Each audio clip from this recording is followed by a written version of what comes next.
ọmọ ìyá mi rèé, ọmọ ìyá mi rèé o, kíkú má pa kẹrù má ṣọmọ ìyá mi, ọmọ ìyá mi rèé Alájọkẹ́, òkú ọdún òkú àṣeyẹ, ẹ̀mí rẹ̀ á ṣe púpọ̀ ní inú ayé.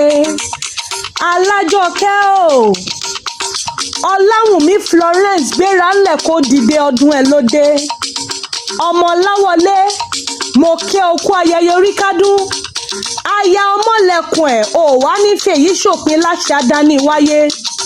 Alájọkẹ́ o, nínú ayé tó wá, wàá rí jẹ, wàá rí mu, wàá rí ná, wàá rí lò, wàá rí bá ti ṣe, wàá wá rọ́nà gbégbà, wàá pẹ́ láyé ò wá níwẹ̀ kísà kẹ́yìn aṣọ. Ẹ̀gbọ́n rẹ Olúwabùkọ́lá Margaret ló ní kí n kí ẹ nínú ọlá, nínú ọlà, nínú ìbùkún, nínú ìgbéga, àlàáfíà tí í ṣe baálé ọrọ̀ ló ti lògbé sí ayé rẹ. Ó ní sọ fún ọ pé lágbára Ọlọ́run ò ní kówó kú àtijọ́, láṣẹ àdániwáyé wọn wá ní dáwọ́ ọ̀ràn fún ọ. Nínú ayé tó wá, bó ti wù kó pẹ́ láyé tó, ó ní sọ fún epo wá ní báwọn gbọ́mọ gbìn bí iṣu. Ó ní ìwọ àtọkọ ẹ ọjọ́ lájọṣepọ̀ pọ́kànrin kése. Alájọkẹ́ o, Alájọkẹ́ gbéra ńlẹ̀ kárẹ̀lé bàbá tó bí ọlọ́mọ. Ìjẹ̀ṣà ní èrè, ìwọ lọmọ wá, ẹ̀yin lọmọ ẹkùn, bíyàn ni wọ́n ń jẹ́ ńlẹ̀ bàbá tó bí ọlọ́mọ.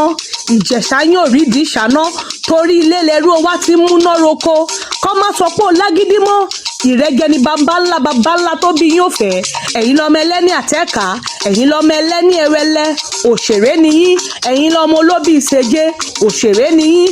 Ẹ̀yin lọmọ olóbì ìṣẹ̀fà, òṣèré ni yín. Ẹ̀yin lọmọ olóbì mẹ́rìndínlógún, ẹ̀yin lọmọ olóbì kan wọ̀wọ̀ tírí wọ́.